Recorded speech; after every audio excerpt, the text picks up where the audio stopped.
Udah 2/3 kita mulai aja deh ya.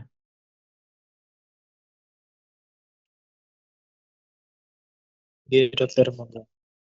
Jadi, Assalamualaikum warahmatullahi wabarakatuh. Mungkin bisa dipimpin doa dulu deh untuk memulai kuliah sore ini.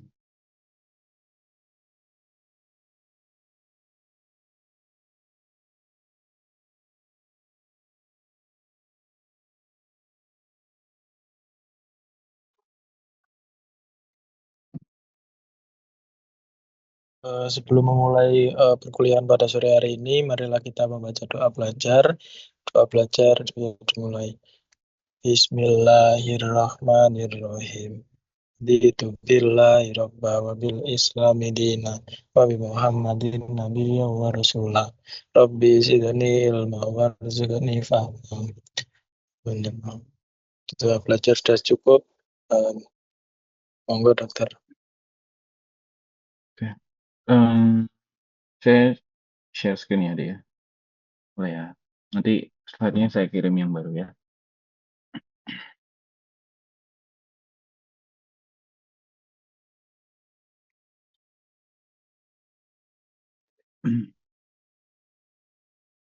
Udah ya, kelihatannya deh ya.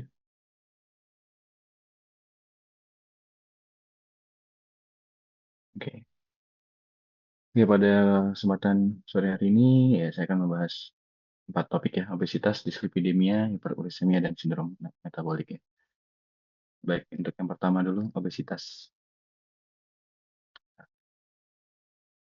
Ya, secara definisi, obesitas ialah akumulasi lemak yang tidak normal atau berlebihan yang dapat mengganggu kesehatan. Ya, penyebabnya kalori intake lebih dari output. Ya. Obesitas adalah masalah kesehatan masyarakat global yang semakin lama semakin meningkat ya, termasuk di Indonesia.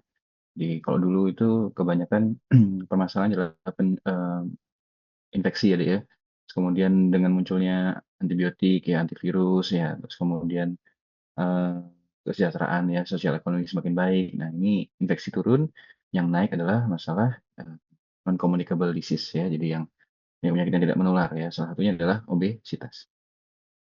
Pasien dengan obesitas memiliki resiko tinggi terjadinya beberapa komorbid ya, penyakit-penyakit diabetes, jantung, ya, penyakit pencernaan, sendi otot, ya, pernapasan, psikologis ya, dan sangat mengganggu kualitas hidup.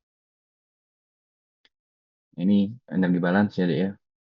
Kalau kita yang intake sama dengan output ya kita stable ya body weight.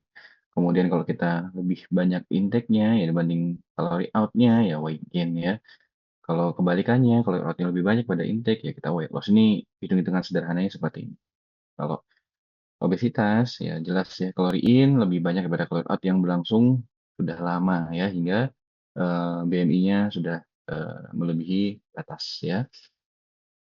eh Terminologinya sendiri berdasarkan BMI ya, kita bagi dua ya deh ya, eh, WHO dan Asia Pasifik ya.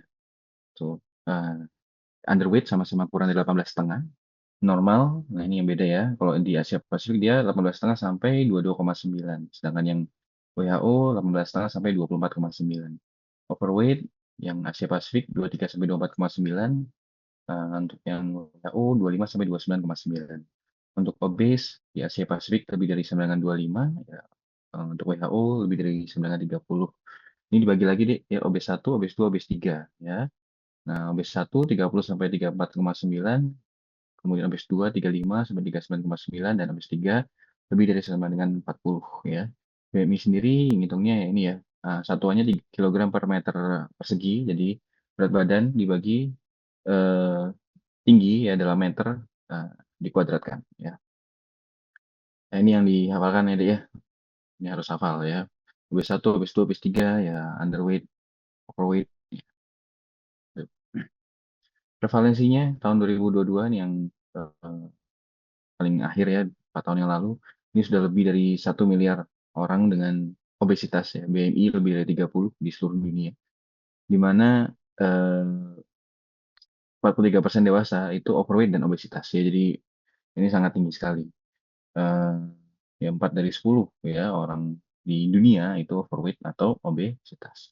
Di Indonesia sendiri ya 22% itu obesitas dan 14% memiliki berat badan berlebih. Ya, kalau digabung 36%, ya. Jadi mirip dengan populasi dunia.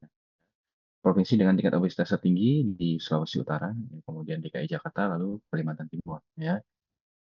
Jawa Timur ada di peringkat 15. Ya, ini ya healthy people ya dari sehat ya, kemudian makan makanan yang berlebihan ya deh ya, akumulasi di jaringan adipose ya, adipose tissue dengan low energy expenditure ya, ini menghasilkan apa namanya, stokin ya, proinflamasi, mitogenik faktor, adipeptin ya. Contohnya ini ya, TNF alpha, IL-6, IL-8 ya, free fatty acid, ROS ya.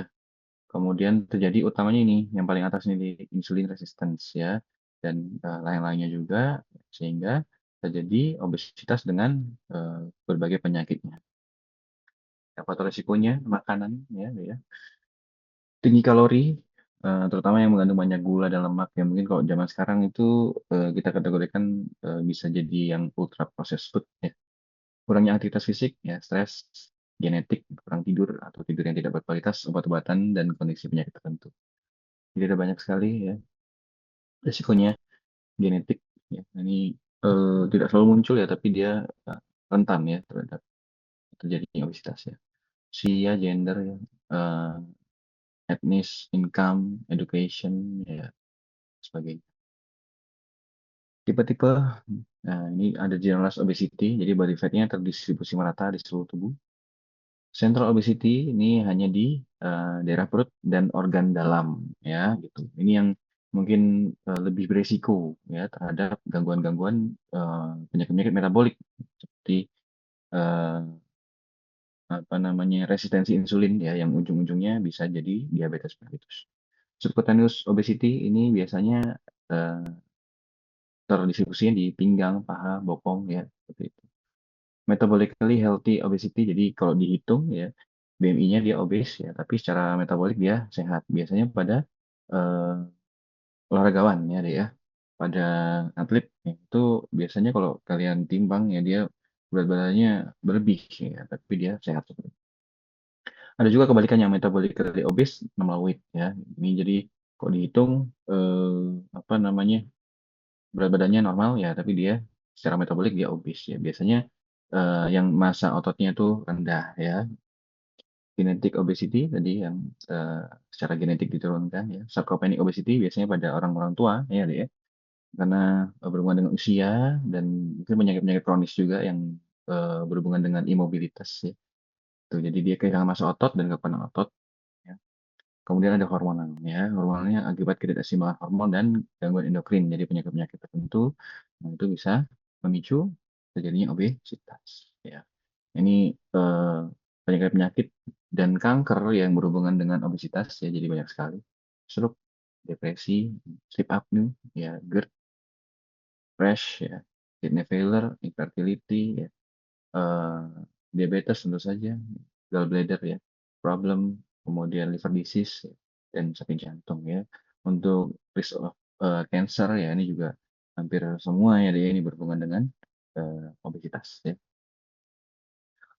Ya, ini lebih banyak lagi ya, lebih lengkap lagi terkait risiko-risiko penyakit yang berhubungan dengan obesitas ya. Jadi semua semua sistem organ itu bisa terdampak oleh obesitas. Terlaksananya jelas ya, karena dia kelebihan berat badan ya, jadi kita harus menurunkan berat badan seperti itu. Targetnya kalau bisa, target awalnya berkurang 10% ya, 5-10%.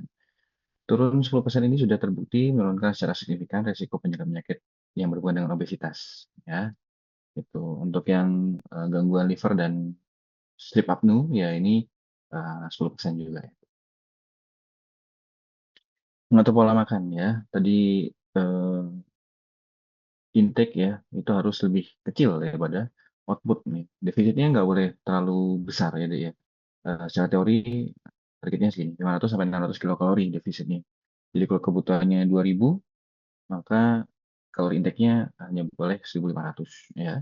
komposisinya tetap harus kompleks ya, ada karbohidrat, buah, sayur, susu, ya protein ya deh ya, protein apa namanya, hewani ya, protein nabati ya deh ya, dan hanya sedikit makanan dan minuman yang tinggi lemak dan gula ya. Kalau bisa, yang tetap 4 sehat 5 sempurna. Olahraga, ya olahraga ini meningkatkan energi output ya deh ya, kalori output. Yang dilakukan kalau bisa adalah olahraga atau aktivitas fisik intensitas sedang ya, minimal 150 menit seminggu, dibagi beberapa kegiatan. Biasanya dibagi 3 sampai 5 kali seminggu ya. Di atas 5 kali sudah nggak bagus, jadi di bawah 3 kali juga, dianggapnya kurang ya. Aktivitas fisik yang, intensitas sedang itu ya, apa namanya, berdasarkan detak jantung maksimal berdasarkan usia ya, Dik, eee, di range 64 sampai 77%. Bisa jalan cepat, bersepeda, berenang, senam, jangan pilih olahraga yang kompetitif. Ya, ya ini, apa namanya, modifikasi ya gaya hidup ya, Dek, ya. Physical activity, ya olahraga tadi ya, kurangi, garam, ya perbanyak makan sayur, buah, ya, terus kemudian kurangi, gula, minum banyak air ya, menghindari alkohol, mengurangi ini ya, fast food ya, termasuk ultra processed, food yang lainnya ya, cukup tidur, kontrol stres, gitu. Nah, terus strategi treatment-nya gimana? Pertama non pharmacological treatment dulu ya. Gimana responnya? Ya ngatur makan, olahraga.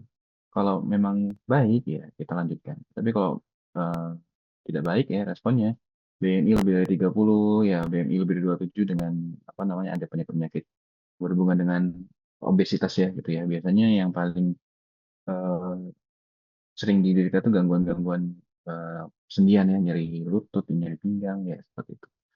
Nah, itu kita pertimbangkan untuk tambahkan farmakoterapi, tambahkan obat, ya.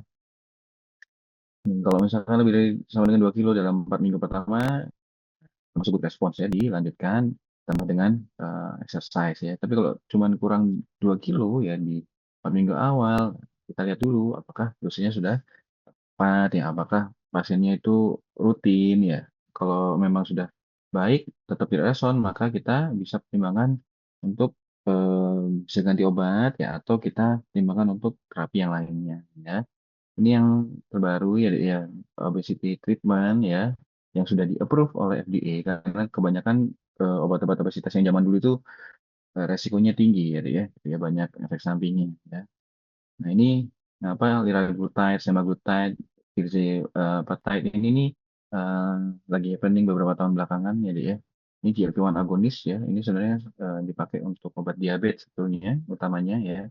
Subcutaneous itu once a week ya. Kalau misalnya kita pakai semaglutide dan tirzepatide ya, gitu ya. Kalau yang liraglutide itu once a day ya. Jadi kayak insulin. Ya. Dan penurunannya cukup jauh ya, Dek, ya.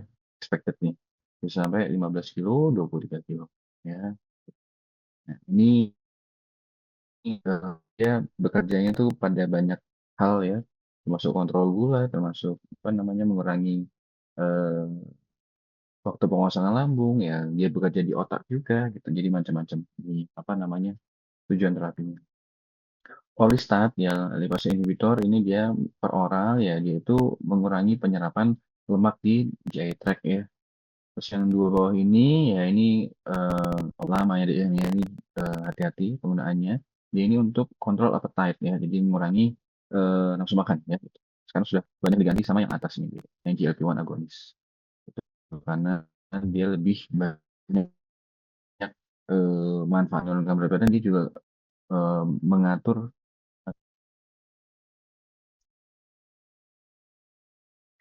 ya, jadi behavioral intervention dulu, jadi perubahan pola hidup ya kalau nggak bisa ya, ini ya eh, apa namanya makanan ya, Dek, ya. Makanan nggak bisa lagi farmakoterapi ya, Dek, ya. Tergantung dari goalnya ya.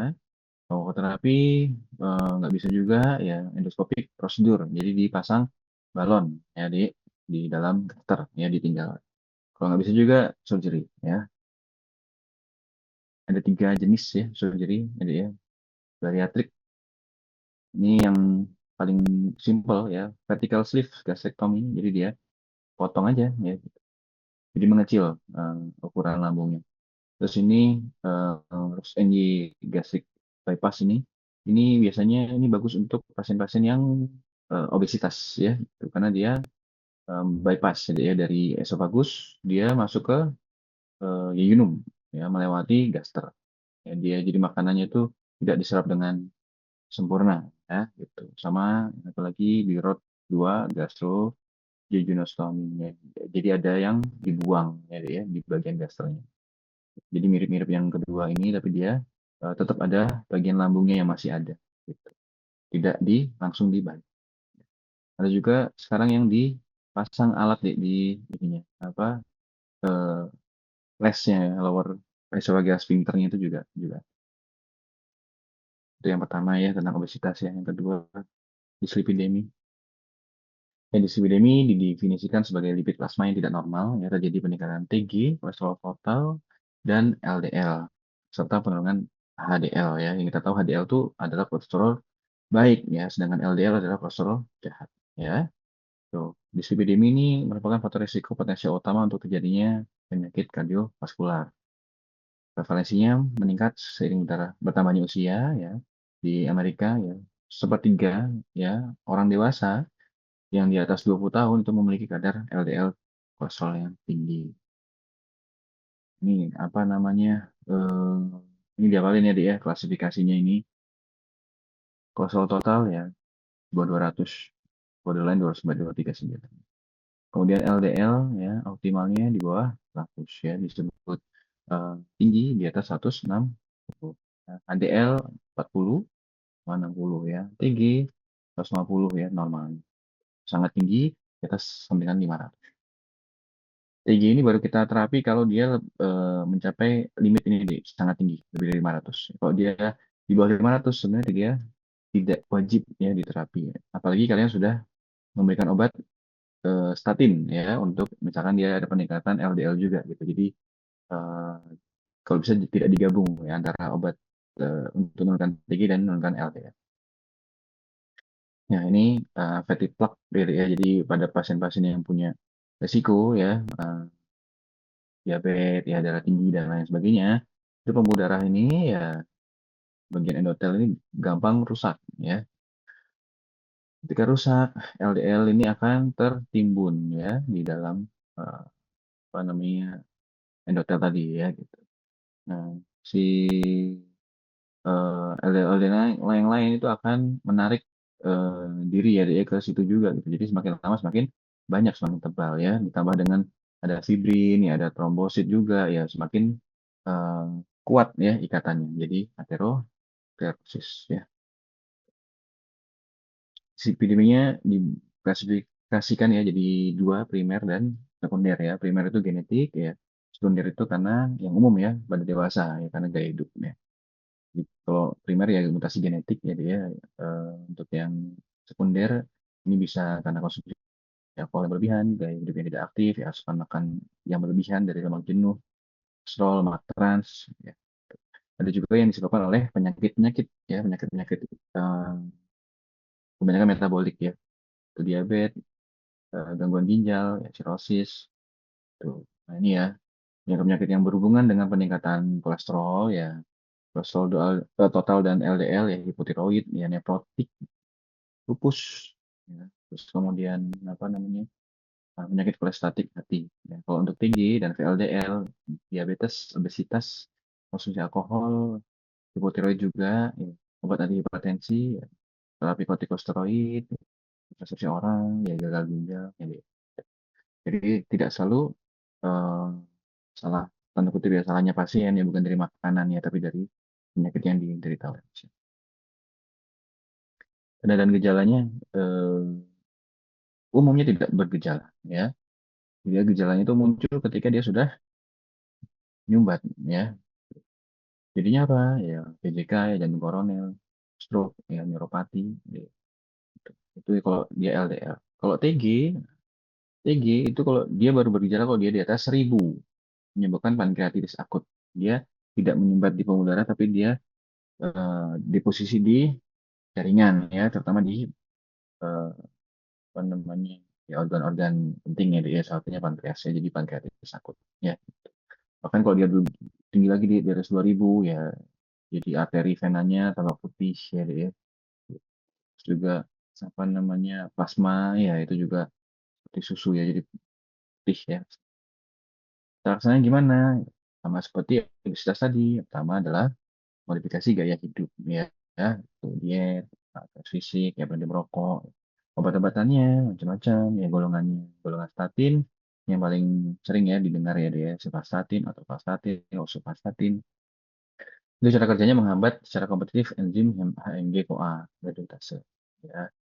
Terus fibrat, nah ini untuk yang TG, apa namanya, dia mengaktifkan enzim lipoprotein lipase ya, kayak fibrosil, fenofibrat. Niacin ya menghambat enzim hormon sensitif lipase. Bile acid sequestran ya menghambat absorpsi asam padu pada sirkulasi enterohepatik ya. Ini di pencernaan ya dia.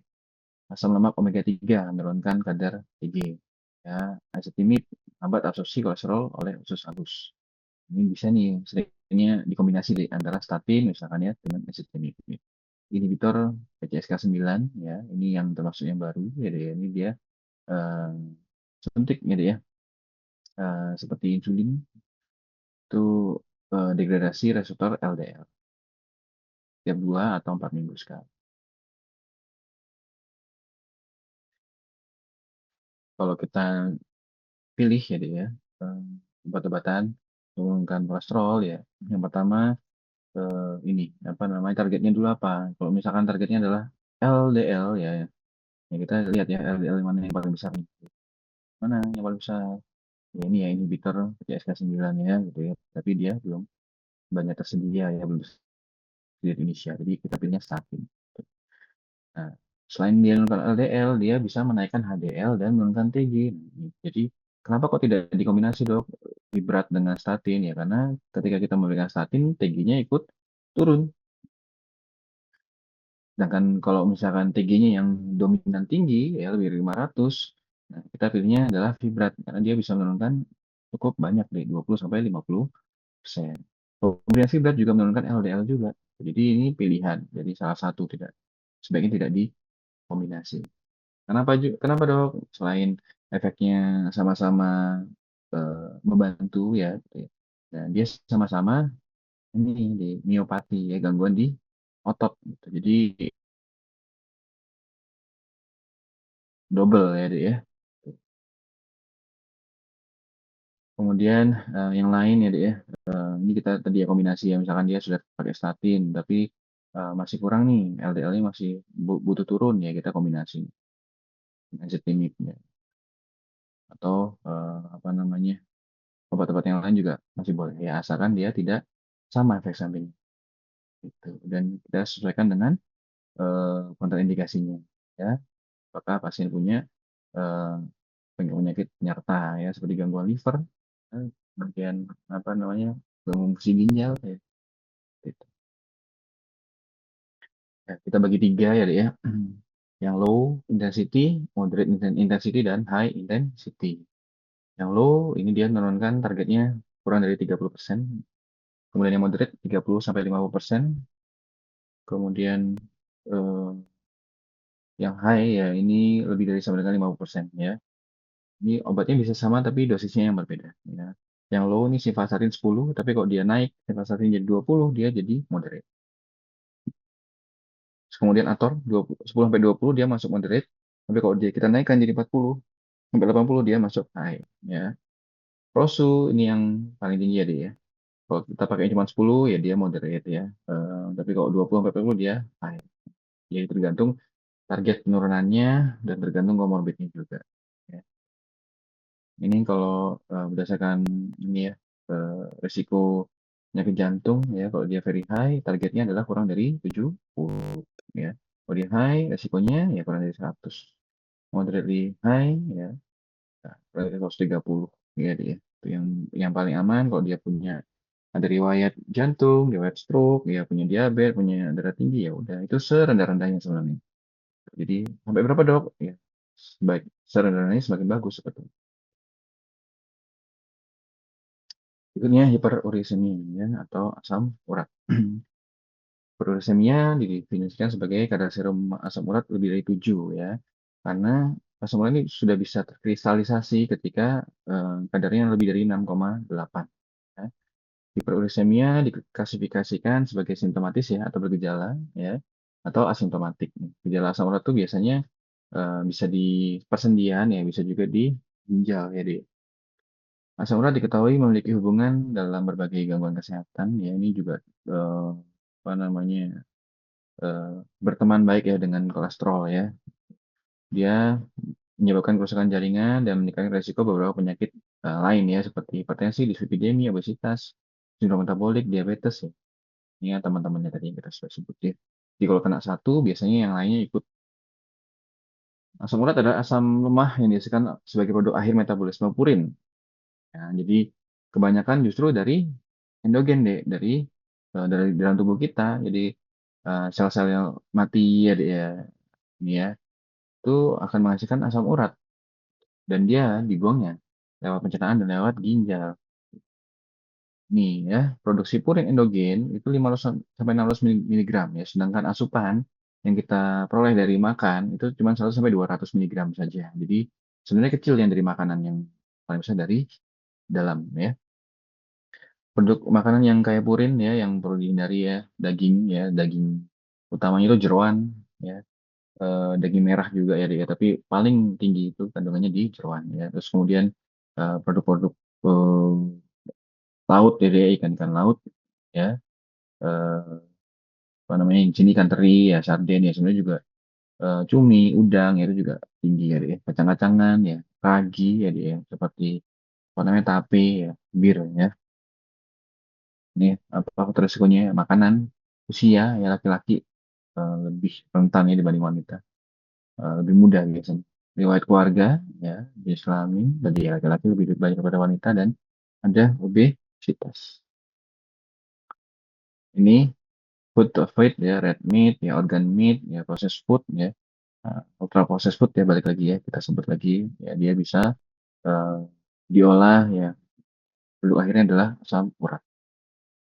Ikan, ikan ya, dia ya. Terus sugary beverage ya, eh, fried food, alkohol, dairy, vegetable ini sebenarnya mengandung asam urat tapi dia tidak sesignifikan itu ya. Jadi memang ada asam uratnya tapi dia tidak tinggi. Dibuangnya di mana? Ya, dibuangnya utamanya lewat ginjal ya, 60 sampai 70%. Jadi kalau ada gangguan fungsi ginjal ya, pasien-pasien dengan gagal ginjal itu pasti kita bisa pastikan ya di asam uratnya tinggi ya. Dibuang lewat pencernaan hanya 30 sampai 40%. Ya. Hiperuremia itu terjadi ya 90% gara-gara gangguan fungsi ginjal. Sedangkan 10% itu disebabkan karena produksi yang berlebihan dari endogen.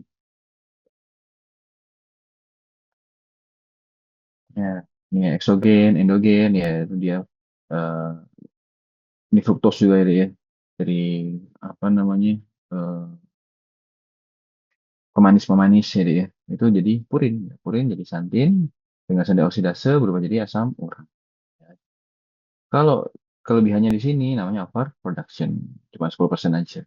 Kalau gangguannya di sini ya, ini inadequate renal excretion, ini 90% ya, yang ujung pada hiperuremia. Tanda gejalanya ya, bengkak, kemerahan, nyeri di persendian ya, terutama jempol kaki ya, dan batu ginjal ya, merah ya, terutama di MCP1.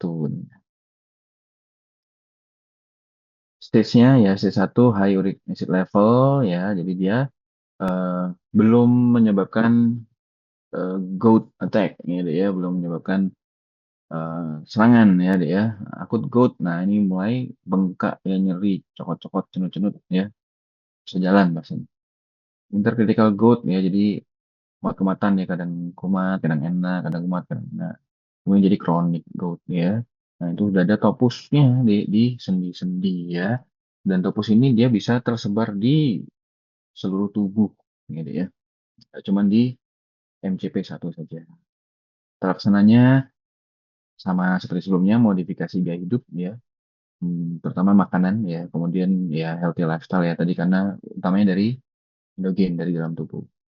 Obat penurun asam urat ya, kita bisa berikan, ini pertamanya adalah inhibitor santin oksidase ya. Ini contohnya allopurinol, febusoxstat, eh, apa namanya, dimulai dari dosis yang kecil dulu, ya, allopurinol 100 mg per hari.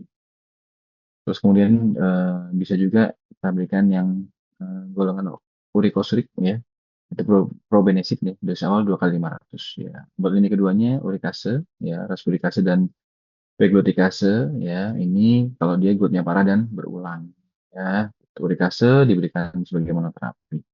Ketika lini pertama sudah tidak efek, jadi ini allopurinol, ya, dia di menghambat nih sandin oksidase, ya. Tebusoto juga sama, ya, gitu. Ini kan udah jadi asam urat, ya, dia di ekskresi, ya, dengan bantuan urikase, ya, untuk meningkatkan ekskresinya, ya, atau kita bisa berikan lini keduanya.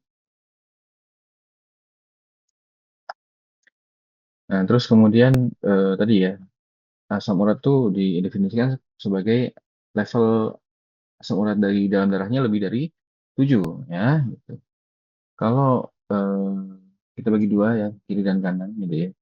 Ini kalau dia cuma lebih dari 10, kok cuma, dia tinggi sekali, ya, lebih dari 10 pada perempuan dan lebih dari 13 pada laki-laki, ya. Kita cari nih penyebabnya apa? Apakah dia eh, dari kurang, ya, dia kurang eh, banyak dikeluarkan, ya, gangguan ekskresi atau bukan, ya, dia seperti itu. Kita cari ada gangguan ginjal apa enggak, ya, dia. Terus kemudian eh, rekomen lifestyle changes tadi, ya, perubahan gaya hidup, terus kita berikan eh, urat lowering terapi, ya, gitu. Jadi kalau udah setinggi ini, mau ada gejala nggak ada gejala, kasih langsung nih, ya, urat lowering terapi, ya. Pilihannya tergantung tadi apakah dikasih allopurinol atau yang lainnya. Ya, kalau tidak ada kontraindikasi pemberian allopurinol, diberikan allopurinol dulu, Ri, ya, dengan dosis yang kecil. Kalau dia nanggung nih 7 sampai 10 pada wanita, ya, 7 sampai 13 pada laki-laki, ya, yang pertama lifestyle changes dulu, ya, kemudian diberikan ULT, urat lowering terapi, ya, jika tidak ada kontraindikasi, ya, dan ada ini deh, ya, severe topus, ya, atau dia kronik, ya, kemudian nyeri, yang timbul, gitu, ya, lebih dari 2 episode per tahun, ya, gitu. Atau ada ini eh, recurrent batu ginjal, ya, gara-gara asam urat, ya. Atau pasien kanker, ya, atau sedang menjalani kanker treatment. Jadi kalau misalkan kanker itu di kemoterapi, ya, di radioterapi, ya, itu kan dia selnya kan akan pecah, ya, gitu. Nah, sel-sel pecah tadi itu salah satunya yang dikeluarkan, ya, adalah asam urat, ya. Dan kita consider WLT, ya, pada pasien dengan high cardiovascular risk, ya, dengan heart failure dan ada gangguan fungsi ginjal, ya, diberikan eh, mencapai target, ya, antara 3 sampai 6, ya, kemudian kita monitor terus, ya, biasanya dipertahankan sampai 6 bulan, ya, deh, ya. Nah, ini kalau lagi kumat gimana, Dok? Ya, dikasihnya jangan dikasih ULT, ya, deh, ya. Jangan dikasih lopurinol deh kalau lagi kumat, dikasihnya colchicine, ya, in the first 24 hour. Pada satu hari pertama, 24 jam pertama dikasihnya colchicine berapa? Ya, ini 1,8, ada yang ngasih 2, ada yang 1,5, ya. Terus baru diberikan urat lowering terapi, ya, setelah bengkaknya tadi membaik, ya, sudah setelah keluhannya membaik, ya, baru kita berikan allopurinol, ya, ini 50 sampai 100 initially, kemudian dinaikkan 100 setiap 2 sampai 5 minggu. Sama, ya, dia awalnya dari 100 dulu. Targetnya sama, ya, kurang dari 6, ya. Terus kemudian durasinya 6 bulan, ya. Komplikasinya gangguan ginjal, ya, kidney stone, ya, dia. Kidney stone ini kan macam-macam jenisnya, ya. Ada batu kalsium, ada batu apa namanya infeksi, ya, dia. Ada batu asam urat, ya, dan deformitas sendi, ya. Ini kalau udah parah, ya, dia topus ada di mana-mana seperti ini, ya, dia. Udah sulit untuk aktivitas. Ini yang terakhir, ya, dia. Dari nggak lama-lama, ya, kita, dia, sindrom metabolik. Ini sindrom metabolik, ya, mirip-mirip aja sih, dia, sebetulnya. Dia tuh gabungan semuanya, ya, dia. Ya. akumulasi dari beberapa gangguan ya, tapi dia belum belum jatuh ke penyakit tertentu gitu. Jadi dia akumulasi dari beberapa gangguan yang bersama-sama meningkatkan resiko seorang menderita penyakit kardiovaskular, aterosklerotik, resistensi insulin, diabetes mellitus, dan komplikasi vaskular dan neurologis seperti penyakit cerebrovaskular. Ya, gangguan metabolisme menjadi sindrom metabolik kalau memiliki tiga dari lima hal berikut. Yang pertama, lingkar pinggang ya 70 inci pada pria dan 35 inci pada wanita. TG lebih dari 150 ya. Kemudian HDL kurang dari 40 pada pria atau kurang dari 50 pada wanita. Gula darah puasa ya 100 atau lebih, dan nilai apa nih? Tekanan darah ya dia. Sistoliknya 130 atau lebih dan diastoliknya 185 atau lebih tinggi. Kalau ada tiga dari lima ini, maka kita sebutnya sindrom metabolik. Prevalensinya cukup tinggi ya deh ya. Mirip-mirip tadi dengan obesitas ya deh ya. Ini secara signifikan lebih dari 18 tahun dan lebih tua meningkat secara signifikan karena mungkin aktivitas fisiknya menurun ya. 24% pada pria dan 23% pada wanita ya.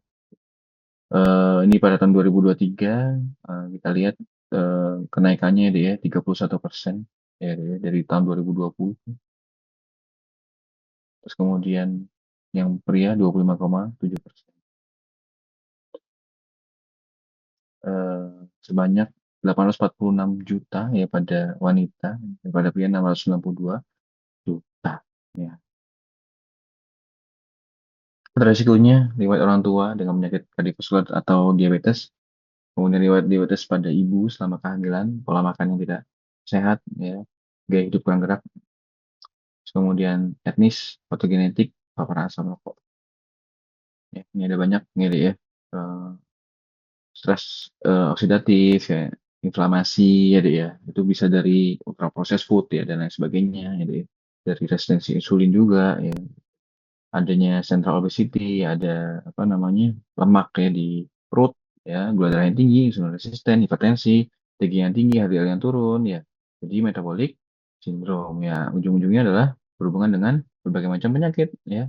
Mirip-mirip ya, ada gangguan liver, stroke, diabetes, ya gangguan jantung, kanker, PCOS ya, gangguan saraf. Etiologinya tadi ya, berat badannya berlebih ya, kurang aktivitas fisik ya, dan kecenderungan genetik. Ujung-ujungnya ya sebetulnya berhubungan dengan eksistensi insulin sebagai patofisiologi utamanya gitu ya. Gitu. Tadi ya jaringan adipose yang menumpuk ya, yang berlebihan ya terutama di daerah abdomen ya, jadi central obesity itu dia mengeluarkan ya sitokin-sitokin ya. Nah, salah satu yang eh, signifikan adalah terjadinya resistensi insulin efeknya. Ya, betul. Apa namanya? Nggak cuman eh, apa sensitivitasnya aja ya, dia jalur rusak, ya reseptornya rusak, ya. Terus kemudian defek sekresinya juga ya, jadi di sel betanya juga terganggu ya karena udah jenuh juga ya gitu. Itu eh, berkontribusi terhadap resistensi insulin ya. Jadi dia mirip-mirip seperti diabetes ya. Sehingga waktu puncaknya ialah jadi sindrom metabolik yang muncul sebagai kerusakan vaskular dan otonom. Ya, berdampak buruk pada beberapa sistem tubuh ya. Jadi selain insulin ya, itu berdampak pada gangguan vaskular, disfungsi endotel, ya, terjadi hipertensi, bisa terjadi inflamasi atau peradangan di dinding pembuluh darah. Ujung-ujungnya apa? Aterosklerosis ya, dia ujung-ujungnya resiko sumbat-sumbatan ya, penyakit sumbatan. Kemudian hipertensi ya, peningkatan resistensi dan kekakuan pembuluh darah yang menyebabkan penyakit pembuluh darah perifer, ya, penyakit jantung struktural ya, bisa apa namanya membengkakkan jantung ya, LVH, ya, kardiomiopati, ya, HF, dan gangguan fungsi ginjal. Ya. Ini kalau tidak diterapi jangka panjang. Akumulasi efek disfungsi endotelial dan hipertensi akibat sindrom metabolik dapat menyebabkan penyakit jantung iskemik. Ya. Dislipidemia yang terkait dengan sindrom metabolik dapat mendorong proses aterosklerotik yang menyebabkan penyakit jantung iskemik simptomatik. Kita laksananya sama ya, Dek, ya, adalah eh, menjaga pola hidup ya, Dek, ya gitu, dan menghindari atau mengurangi faktor risiko. Lalu diet dan olahraga, prinsipnya sama, ya, Dek, ya, seperti yang tadi, olahraganya itu, eee, kalau lagi kelebihan berat badan tuh nggak boleh yang high impact ya, Dek, ya. Lari, jalan tuh dihindari dulu. Tadi, mungkin sepeda statis, berenang ya, itu yang paling bagus ya. Terus juga diutamakan apa, meningkatkan massa otot ya dengan angkat beban itu juga boleh ya, tapi jangan yang, eee, beban ke lutut ya kalau bisa. Terus kalau misalkan dia tiap orang kan beda-beda ya sindrom metaboliknya ini. Kalau dia ada dislipidemi, ya kita bisa tambahkan statin ya. Hipertensi, ya kita bisa berikan obat-obatan ya, sesuai channel blocker ya, untuk, mengurangi apa namanya, kekakuan di pembuluh darah ya, ARB ya, untuk kontrol hormon, jadi ya beta blocker ya, untuk mengurangi apa namanya, eee, detak jantung ya, Dek, ya, dan ACE inhibitor ya untuk jaga hormon juga ya. Untuk resistensi insulin atau diabetes ya, kita bisa pertimbangkan memberikan OAD ya. Untuk meningkatkan sensitivitas insulin kita bisa berikan biguanide ya, metformin ya, atau kita bisa berikan, golongannya, pioglitazone ya dia. Tapi obat-obatan lain juga bisa kita pertimbangkan ya, ya tergantung dari, eee, kondisi pasien ya. Oke, Dek, mungkin itu ya dari saya. Mungkin ada yang mau ditanyakan atau didiskusikan, silakan, Dek.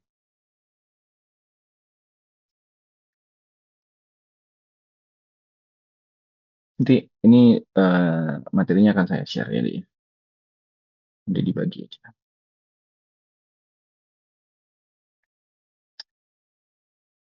Ada yang mau ditanyakan?